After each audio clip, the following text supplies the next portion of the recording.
नमस्कार साथियों, बहुत बहुत स्वागत है आपका एसके नेक्स्ट एजुकेशन में। आज हम भारत के इतिहास से संबंधित 20 महत्वपूर्ण प्रश्नों के बारे में चर्चा करेंगे। यदि आप किसी भी प्रतियोगी परीक्षा की तैयारी कर रहे हैं तो ये प्रश्न आपके लिए बहुत ही महत्वपूर्ण होने वाले हैं। आज की ये हमारी 28वीं क्लास है। जल्दी से वीडियो को लाइक कर दीजिए, अपने मित्रों को शेयर कर दीजिए। आइए शुरू करते हैं हम। पहला प्रश्न है, महाकाव्य महाभारत की रचना का काल है। ऑप्शन है ईसा पूर्व 10वीं सदी के आसपास, ईसा पूर्व 8वीं सदी के आसपास, ईसा पूर्व 4वीं सदी के आसपास या ईसा पूर्व 1ली सदी के आसपास।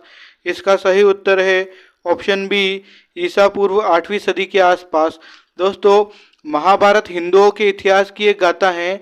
इसे पूरे महाभारत में 1 लाख श्लोक हैं। विद्वानों में महाभारत काल को लेकर विभिन्न मत है, फिर भी अधिकतर विद्वान महाभारत काल को लौह युग से जोड़ते हैं।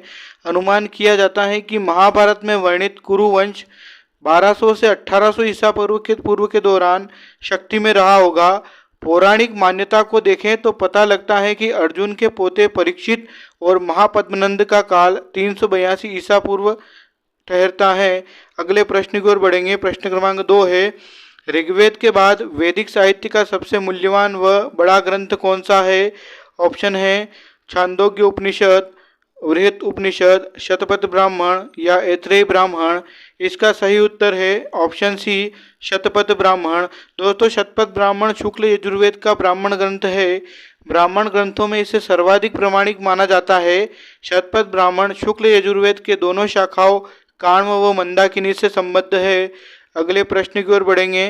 प्रश्न क्रमांक 3 है, ऋग्वेद का कौन सा भाग विश्व की उत्पत्ति का उल्लेख करता है?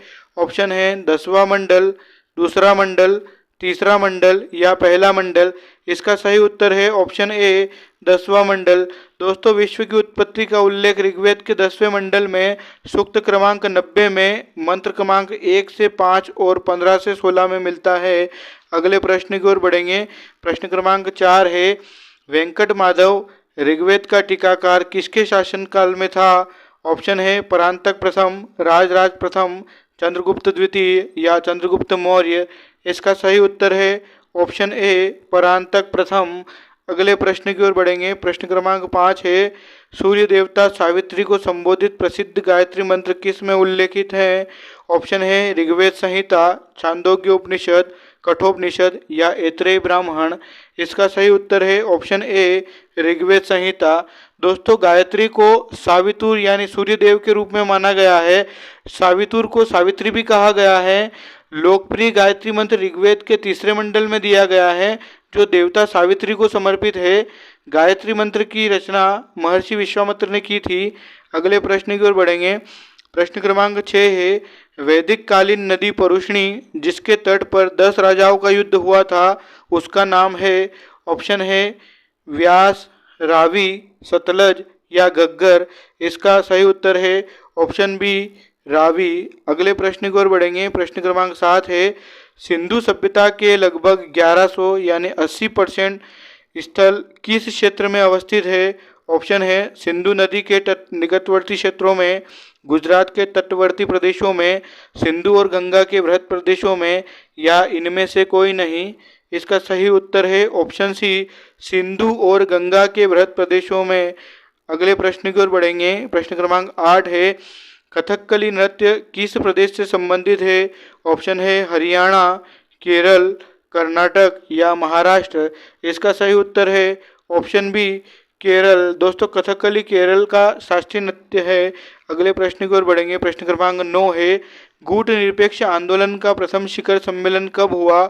ऑप्शन है 1941, 1951, 1961 या 1971। इसका सही उत्तर है ऑप्शन सी, 1961।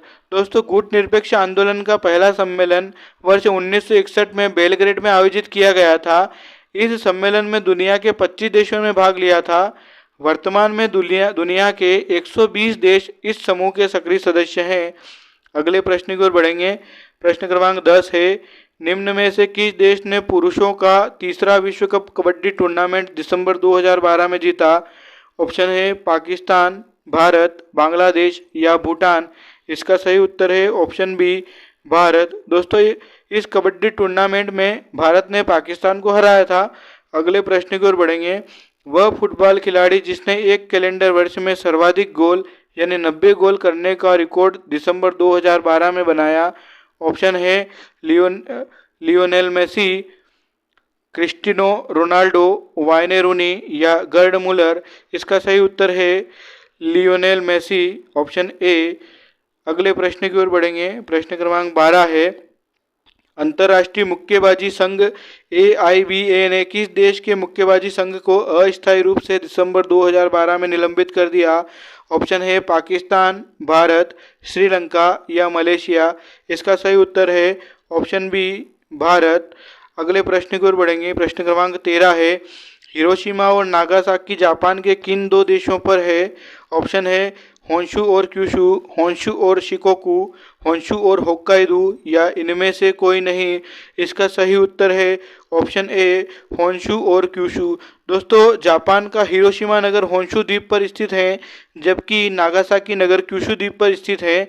इन शहरों पर 6 अगस्त 1945 तथा 9 अगस्त 1945 को परमाणु बम गिराए गए थे। अगले प्रश्न की ओर बढ़ेंगे। प्रश्न क्रमांक 14 है। हिंदू मुस्लिम समन्वय से किस नृत्य शैली का जन्म हुआ था? ऑप्शन है कथकली, भरतनाट्यम, कथक या मणिपुरी। इसका सही उत्तर है ऑप्शन सी, कथक। दोस्तों, कथक एक भारतीय शास्त्रीय नृत्य है। कथक कला में हिंदू और मुस्लिम प्रतिभा के एक अद्वितीय संश्लेषण का प्रतिनिधित्व करता है। इसकी उत्पत्ति उत्तर प्रदेश और राजस्थान में हुई है। लखनऊ और जयपुर भारत में प्रसिद्ध कथक केंद्र हैं। अगले प्रश्न की ओर बढ़ेंगे। प्रश्न क्रमांक 15 है। भारत का एकमात्र प्रसिद्ध ब्रह्मा जी का मंदिर जिसका निर्माण गोकुल चंद पारिक ने करवाया था, वह कहाँ स्थित है? ऑप्शन है भरतपुर, ब्यावर, पुष्कर या जोधपुर। इसका सही उत्तर है ऑप्शन सी, पुष्कर।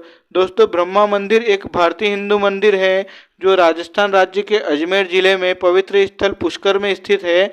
इस मंदिर में जगत पिता ब्रह्मा जी की मूर्ति स्थापित है। इस मंदिर का निर्माण लगभग 14वीं शताब्दी में गोकुल चंद पारिक ब्राह्मण ने करवाया था। यह मंदिर मुख्य रूप से संगमरमर के पत्थरों से निर्मित है। अगले प्रश्न की ओर बढ़ेंगे। प्रश्न क्रमांक 16 है। भारत ब्राजील संयुक्त आयोग की 5वीं बैठक कहाँ आयोजित की गई? ऑप्शन है नई दिल्ली, अहमदाबाद, कनाडा या जयपुर। इसका सही उत्तर है ऑप्शन ए, नई दिल्ली। दोस्तों, भारत ब्राजील संयुक्त आयोग की 5वीं बैठक नई दिल्ली में 11 से 13 दिसंबर 2011 के मध्य संपन्न हुई। इस बैठक की सह अध्यक्षता ब्राजील संघीय गणराज्य के विदेश मंत्री एंटोनियो पेट्रियोटा और भारत के विदेश मंत्री SM कृष्णा ने की। अगले प्रश्न की ओर बढ़ेंगे। प्रश्न क्रमांक 17 है। बौद्ध धर्म के संस्थापक गौतम बुद्ध का जन्म कपिलवस्तु गणराज्य में किस स्थान पर हुआ था? ऑप्शन है सारनाथ में, रामग्राम में, लुम्बिनी में या इनमें से कोई नहीं। इसका सही उत्तर है ऑप्शन सी, लुम्बिनी में। अगले प्रश्न की ओर बढ़ेंगे। प्रश्न क्रमांक 18 है। बुद्ध ने निम्नलिखित में से किस स्थान पर महापरिनिर्वाण यानी मृत्यु प्राप्त किया था? ऑप्शन है कुशीनगर में, कपिलवस्तु में, पावा में या कुंडग्राम में। इसका सही उत्तर है ऑप्शन ए, कुशीनगर में। दोस्तों, गौतम बुद्ध की मृत्यु उत्तर प्रदेश के देवरिया जिले से 28 किलोमीटर की दूरी पर स्थित कुशीनगर में हुई थी। इस स्थान को कुशीनारा और कुशावती नाम से भी जानते हैं। गौतम बुद्ध की मृत्यु 483 ईसा पूर्व में 80 वर्ष की अवस्था में हुई थी। अगले प्रश्न की ओर बढ़ेंगे। प्रश्न क्रमांक 19 है। किस शासक के शासनकाल में नेपाल में बौद्ध धर्म का गमन हुआ था? ऑप्शन है समुद्रगुप्त, अशोक, चंद्रगुप्त या हर्षवर्धन। इसका सही उत्तर है ऑप्शन बी, अशोक। दोस्तों, सम्राट अशोक के शासनकाल से ही उस क्षेत्र में बौद्ध धर्म का प्रसार होने लगा था, जिसे वर्तमान में नेपाल के नाम से जाना जाता था। यहाँ के किरात लोगों ने सबसे पहले गौतम बुद्ध की शिक्षाओं को अपनाया था। अगले प्रश्न की ओर बढ़ेंगे। प्रश्न क्रमांक 20 है। जैन धर्म के अनुसार महावीर कौन से तीर्थंकर थे? ऑप्शन है पहले, 10वें, 18वें या 24वें। इसका सही उत्तर है ऑप्शन डी, 24वें। दोस्तों, भगवान महावीर जैन धर्म के 24वें तीर्थंकर थे।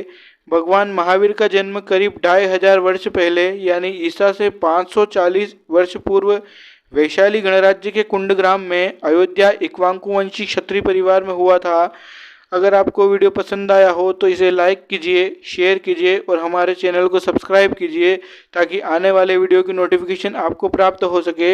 हमारी क्लास प्रतिदिन शाम को 5 बजे अपलोड हो जाती है। तो कल मिलते हैं नए 20 प्रश्नों के साथ। Thank you.